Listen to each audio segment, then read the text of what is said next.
Boa noite a todos.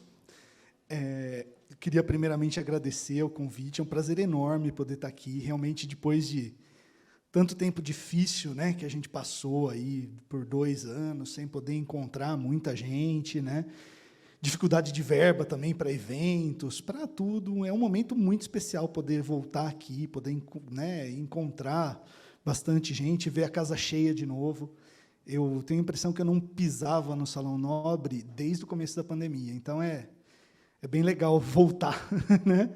E agradecer o convite do Newton, que é sempre um amigo, e eu adoro poder participar das atividades que o Newton coordena sempre, porque são atividades deliciosas. E, dessa vez, ele me deu um desafio, né? Que é, basicamente, falar de condutas não cirúrgicas por um cirurgião, né? É bem desafiador isso, e eu confesso que eu tive um pouco de dificuldade de conseguir montar essa apresentação. Eu também não sei, eu acho que a gente está com um público que vai além do público habitual só da medicina, então eu coloquei algumas imagens, porque a gente está acostumado a fazer apresentação para o público da medicina, né? Se alguém não ficar muito legal com a imagem, fecha o olho, que rapidinho eu vou passar para frente, tá? Porque é palestra de cirurgião, né? Então, tá? Então, essa palestra, que tem esse título, Esperar é Saber, Quem Sabe Faz a Hora, ela me desafiou por causa do seguinte, né? Para o cirurgião, a casa da gente, o lugar que a gente está tranquilo, repousando, é no centro cirúrgico. Então, a hora que o tempo passa mais rápido para a gente, é a hora que a gente está operando. Às vezes, a cirurgia demorou 2 horas e, na cabeça da gente, demorou 5 minutos, né? Todo cirurgião, acho que todo mundo que faz cirurgia, pensa na seguinte forma, né? Então, eu vou atender cirurgicamente casos de urgência. Acho que todo mundo que fez cirurgia sempre pensou, em algum momento, em fazer cirurgia do trauma. Sabe, aquela coisa de, é agora, é a gente, chegou, eu vou intervir, eu vou mudar para melhor a vida de alguém, eu vou salvar pessoas. E, quando a gente faz cirurgia, a gente aprende um termo, né, que é um termo que eu procurei no Google, procurei em dicionário, procurei em inglês, e é um termo que não está na linguagem formal. Mas galinhar é o termo que o cirurgião é criticado quando ele espera. Quando ele vai esperar um pouco. Aí você ouve, você está galinhando, hein? Isso aí é galinhar. Eu não sei se é porque a galinha fica esperando o ovo, eu não sei se é porque ela fica ciscando sem sair do lugar, não consegui saber. E esperar, na linguagem cirúrgica, muitas vezes, né, você falar que você vai esperar, parece que você está cometendo um pecado. Eu não vou operar, parece que é um pecado, que eu tenho que ir para o confessionário e, olha, eu pequei, eu esperei, eu não operei. E, na verdade, tem 2 formas da gente lidar com o tempo, né? Isso para a vida da gente, né? O tempo correndo contra a gente e a gente dominando o tempo, conseguindo saber como que nós vamos gerenciar. A gente consegue gerenciar o tempo, né? A vida é uma corrida, mas a gente pode controlar a corrida, né?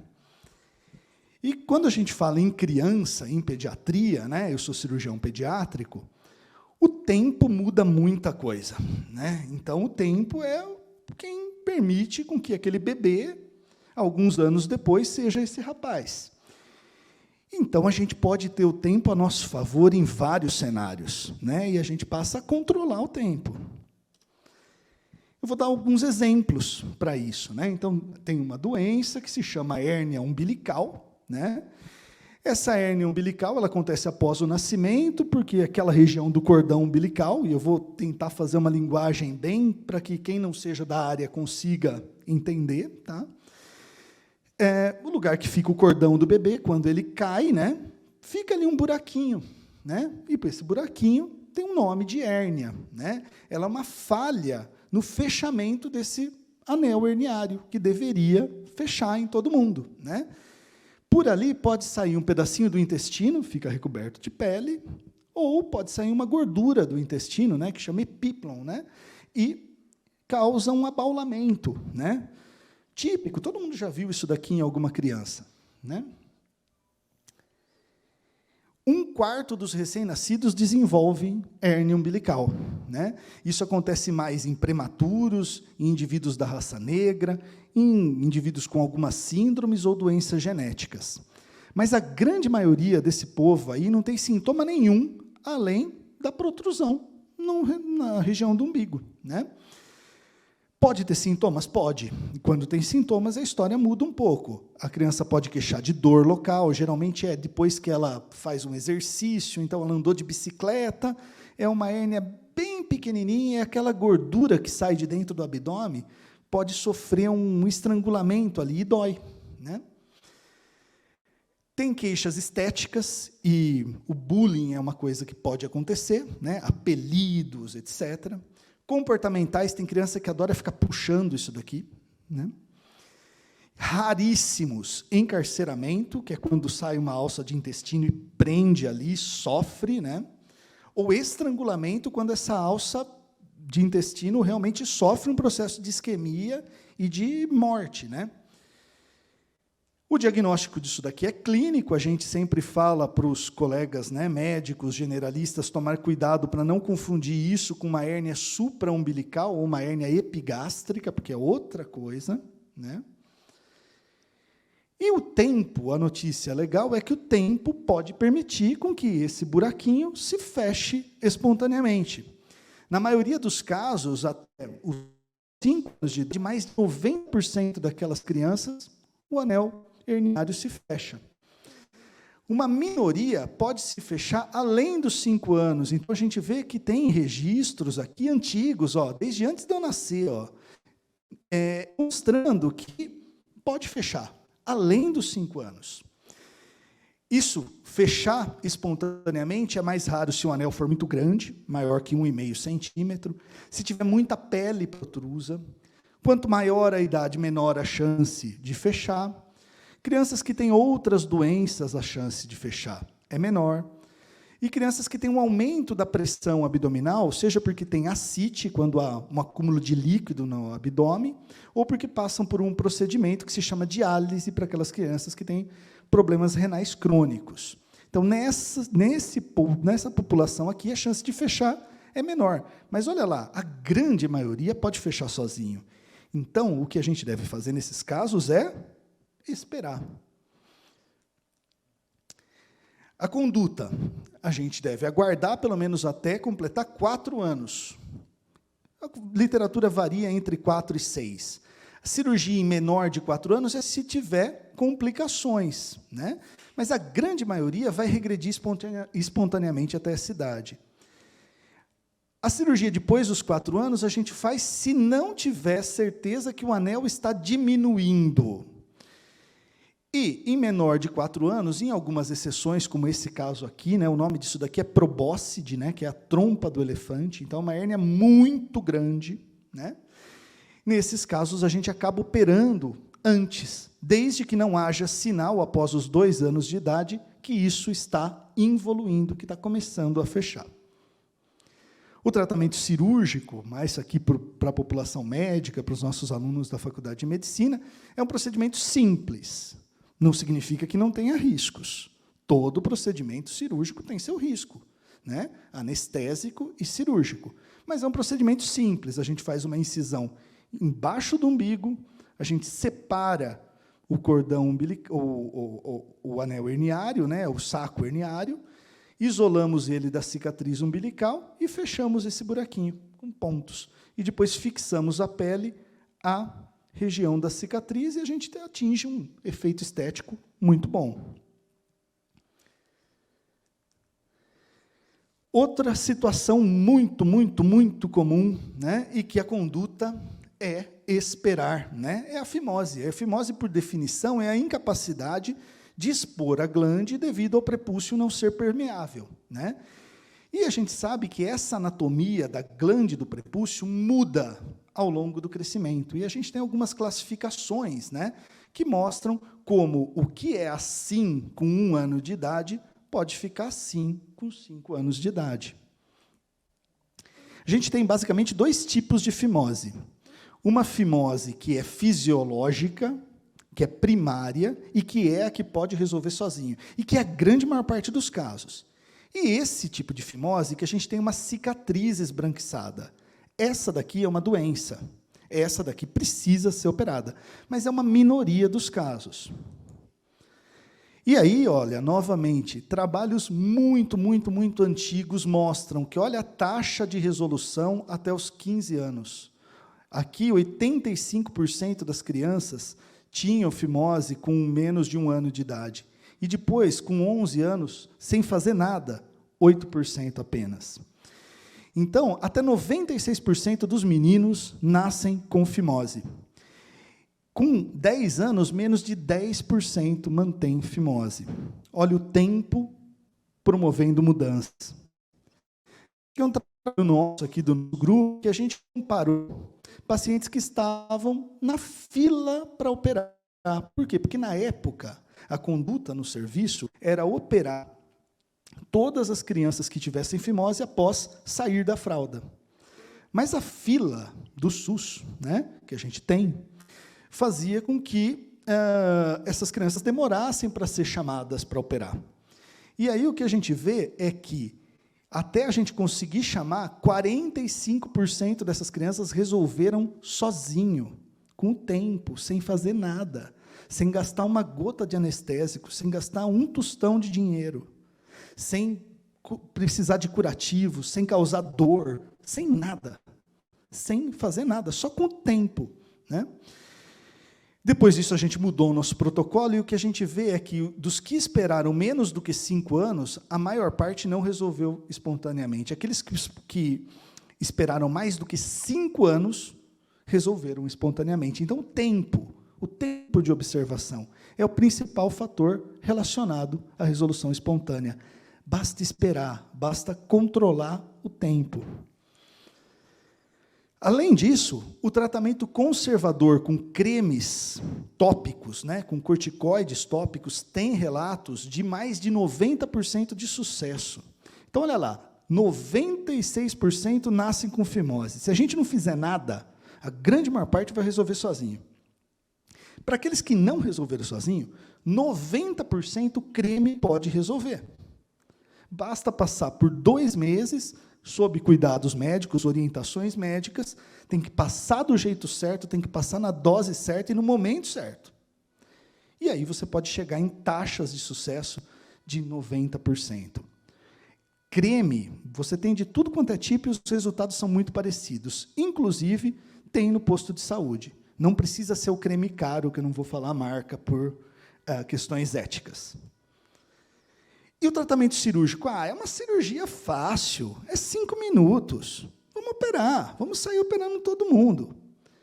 A gente pode ter complicações, né? Então, a gente pode ter complicações que vão desde uma questão inestética do prepúcio, infecções, é descrito amputação de glande, parafimose no Plastibel, que é o dispositivo que a gente utiliza, fístulas uretrais. Então, tem de tudo de complicação.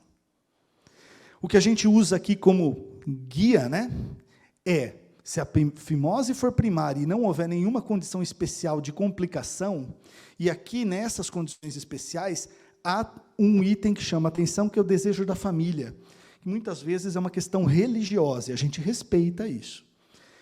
Se não houver nenhuma condição especial, a gente espera até pelo menos 5 anos. Se com 5 anos não resolveu, nós vamos para o corticoide. Se com corticoide não resolveu, a gente opera. O corticoide tópico que tem no posto de saúde, e o preço dele gira em torno de R$11, é o furoato de mometasona, que é o que a gente usa quando não resolve espontaneamente. O tratamento cirúrgico é simples, mas o pós-operatório é infernal. Então, quem já teve alguém na família que operou disso, sabe o que eu estou falando. É infernal o pós-operatório. A cirurgia, a gente não gasta 5 minutos para fazer, mas o pós-operatório, os pais vão gastar 50 horas sem sono, porque é difícil. E o que a gente faz é uma técnica muito simples, que a gente coloca um anel plástico. E esse anel plástico vai cair sozinho em torno de 10 dias, mais ou menos, né? Esse anel plástico tem o nome de Plastibel. O resultado final fica assim, ou a gente pode fazer com pontos, que o pós-operatório é pior ainda. incha muito, tem muita dor, né? Outra situação é a chamada hidrocele. Então, literalmente, o acúmulo de líquido, uma tubulação cística na região do escroto, né? Quando a gente joga um raio de luz, como a gente tem líquido aqui, um líquido límpido, que é o líquido peritoneal que desce para cá, você vê a luz do outro lado, né? Isso é um sinal que a gente não tem nenhuma massa sólida ali dentro, né? Essa hidrocele, ela pode ter comunicação com o abdômen ou não, e ela pode estar encistada na região inguinal, junto do cordão inguinal. Para a gente entender isso aqui de uma forma um pouco mais didática, né, a gente tem que lembrar que o testículo nasce lá dentro do abdômen. Ele é desenvolvido lá no polo inferior do rim. E aí ele desce até atingir o escroto. E por aqui há um conduto chamado conduto peritônio-vaginal, que o normal é ele fechar sozinho. Mas algumas vezes ele não fecha. E aí, o que a gente pode ter? Aqui é ele fechado, aqui passa um pouco de líquido. Todo mundo tem líquido dentro do abdômen. Esse líquido pode descer até o escroto, né? E aí forma essa hidrocele. Eu posso ter a hidrocele encistada no cordão, então forma um cistinho aqui. Eu posso ter uma hérnia quando uma alça do intestino entra nesse buraquinho, e posso ter uma hérnia íngno-escrotal, quando vem a alça até o escroto, né? E o tempo pode resolver hidroceles. Na grande maior parte dos casos, ela se manifesta no primeiro ano de vida, então um bebezinho ali com uns 3, 4 meses aparece, e ele pode se resolver também, na maioria dos casos, até os 2 anos. Por quê? Porque esse conduto, como ele é bem pequeno, diferente da hérnia, ele é bem pequenininho, ele pode se fechar. E após o fechamento, se ficou líquido ali, esse líquido pode ser absorvido. Então, há chance de resolver sozinho. Não tem para que sair correndo e operar um bebê só porque ele tem hidrocele. Então, a gente espera até 2 anos, com exceções. Se a hidrocele for muito grande, ou se ela for muito aguda, ou aquela que reduz ao exame físico, eu tenho dúvida se não é uma hérnia. Nesses casos, está indicado operar. Se não resolver após os 2 anos, aí a gente opera. O tratamento cirúrgico é uma cirurgia maior do que as outras 2 que eu mostrei para vocês. É uma cirurgia de anatomia difícil, porque mexe numa coisa que se chama canal inguinal, que é um lugar que passam várias estruturas, dentre elas, além de artérias e veias, o ducto deferente, que é o ducto que é responsável por levar o espermatozoide até a sua eliminação. Então, se eu ligar esse ducto, eu estou fazendo uma vasectomia num bebê, né? Esse bebê vai poder ter problemas de fertilidade depois. Então, a gente explora com muito cuidado isso daqui, e aí a gente se depara com um cisto cheio de líquido. E aí eu separo essas estruturas, essa estrutura que tem aqui é o deferente, tá? Ligo esse saquinho, né, dou um ponto nele e volto o testículo para a bolsa. Não é fácil essa cirurgia. Então, operar antes dos 2 anos, não vale a pena submeter a um risco desse. Mas sempre, nem sempre se pode esperar. Então, um caso assim, ó, agudamente, um volume imenso desse, ou isso daqui, que por incrível que pareça, era uma hérnia umbilical que, num bebê, estourou. Mas é um relato na literatura no mundo, tá? Outras situações que não pode esperar, se eu tiver uma hérnia, a hérnia inguinal, ela não tem resolução espontânea. E, quanto maior o tempo para operar, maior o risco de encarcerar. Encarcerar é sair uma alça de intestino aqui e ficar. E aí a gente pode ter um quadro de abdômen agudo obstrutivo, o intestino fica obstruído. E aí você tem um quadro de risco de vida. Então, hérnia inguinal, eu sempre opero. Não dá para esperar. Outra situação que não dá tanto tempo, é a criptorquidia. O testículo nasce que ainda não chegou até o escroto. Ele ficou naquele processo de migração dele, da cavidade abdominal até o escroto, né? E nesses casos, olha que interessante como foi mudando as questões ao longo do tempo, né? Então, lá nos anos 70, se esperava até 6 anos para operar isso daqui. Eu tenho um caderno meu do 4º ano anotado que se esperava até os 3 anos. Eu não estou tão velho assim. Nos anos 2000, 2 anos. E agora, 6 meses. Por que a gente foi diminuindo o tempo? Porque, com o passar do tempo, o número de lesões nas células germinativas do testículo é maior. O que isso significa? Que a chance de infertilidade é maior. O testículo foi feito para ficar no escroto. Se ele ficar fora do escroto, ele fica em temperaturas, em condições diferentes. E isso leva a dano nas células que produzem o espermatozoide. Então, para eu não ter risco de infertilidade, eu não posso esperar muito tempo. Eu espero até os 6 meses. Aí vou falar de um tema que é, assim, espinhoso, barbaridade, né? Esse aqui, se muito cirurgião me vê, ele está com pedra em mim, né? Que é isso daqui. Talvez a gente já tenha ouvido falar isso daqui em programas de TV. Acho que foi o Rafael Nadal, que teve apendicite, e foi tratado desse jeito. A gente não trata assim, tá? A gente opera, eu opero. Mas é uma perspectiva, e a gente não pode ser fechado, né, e falar, não, isso não, nunca. O que acontece? Desde Cláudio Zamian, que em 1736 descreveu a primeira apendicectomia, e por incrível que pareça, ela estava dentro de uma hernia inguinal, o apêndice estava lá dentro de uma hernia inguinal, na primeira apendicectomia. Tiveram vários relatos da retirada do apêndice, mas foi só em 1886 é que se entendeu apendicite como uma inflamação e perfuração do apêndice. E alguns anos mais tarde, em 1894, McBurney descreve a apendicectomia convencional, né? E aí passa quase um século com essa conduta, igualzinho, até que na década de 80 acontecem os primeiros relatos das apendicectomias videolaparoscópicas, né? Que hoje é a técnica mais utilizada. Técnicas minimamente invasivas foram descritas no final do século passado e no começo desse século. O robô é uma realidade. Mas, ao mesmo tempo que isso foi acontecendo, exames de imagem foram se aprimorando, antibióticos foram também ampliando. Tenho até medo de falar, que eu estou vendo o Carlos Magno aqui, não vou falar muito de antibiótico, mas os antibióticos foram evoluindo, né?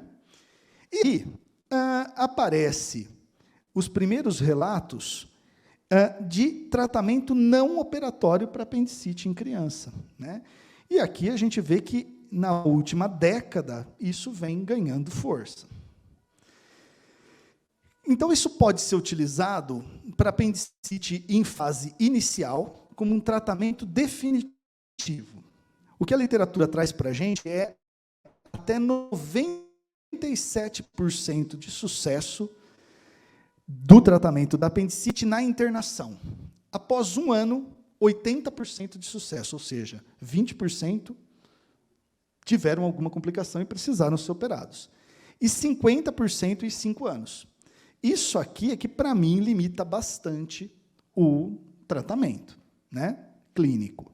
A evolução para apendicite complicada, entretanto, é bem baixa, menos que 4%. Foram feitas várias revisões sistemáticas, comparando operar e não operar. As taxas de complicações, duração, dor e o tempo de retomada para atividades não teve diferença naqueles que operaram e daqueles que operaram e daqueles que não operaram. O tratamento clínico parece que tem melhor resultado quando a gente mede dias de incapacidade. E custo, ele é mais barato do que o cirúrgico. O tratamento cirúrgico, olha que interessante, traz maior satisfação dos pacientes, mesmo sendo operados. O tempo de internação é meio dia menor. E tem vários estudos multicêntricos em andamento. Então, a gente ainda não tem uma certeza se vale a pena isso ou não. Isso deve ser muito bem indicado. Se indicado, ele tem que ser muito preciso, né? Então, é naquele paciente que tem uma série de critérios específicos que garantem segurança para esse tratamento. Há diferentes propostas de antibiótico terapia, né? A mais utilizada é começar o antibiótico endovenoso intra-hospitalar, e se o paciente estiver bem, estiver tendo uma boa evolução, você transiciona isso para um antibiótico via oral e o paciente vai embora para casa.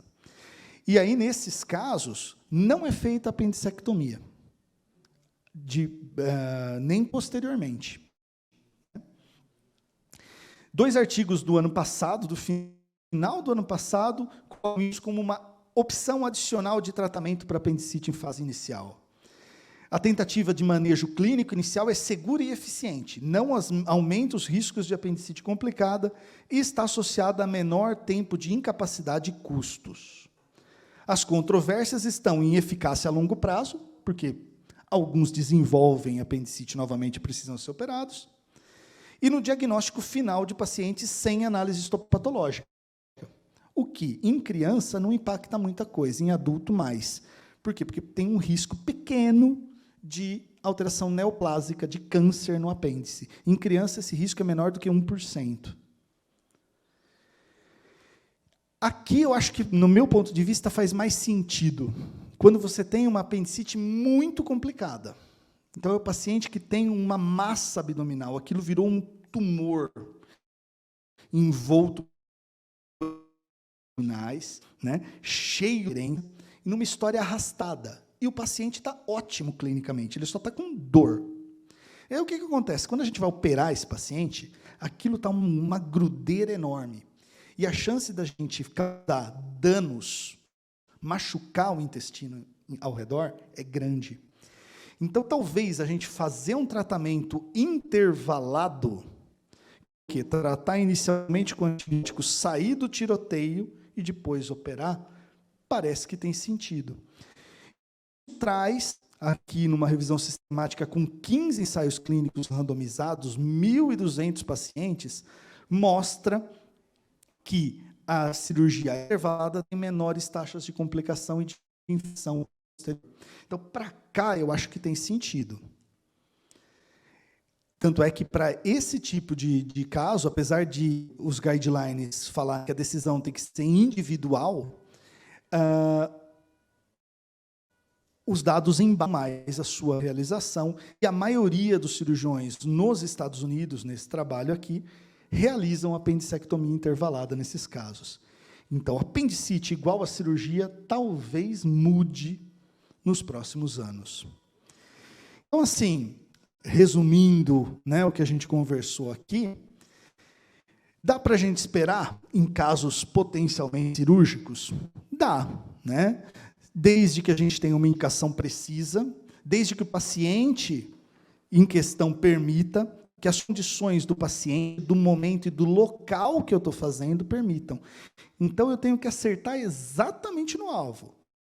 Eu posso, nesses casos, a gente pode fazer a hora sabendo esperar, ou, se precisar, fazendo acontecer. Essa é a nossa mensagem. Muito obrigado.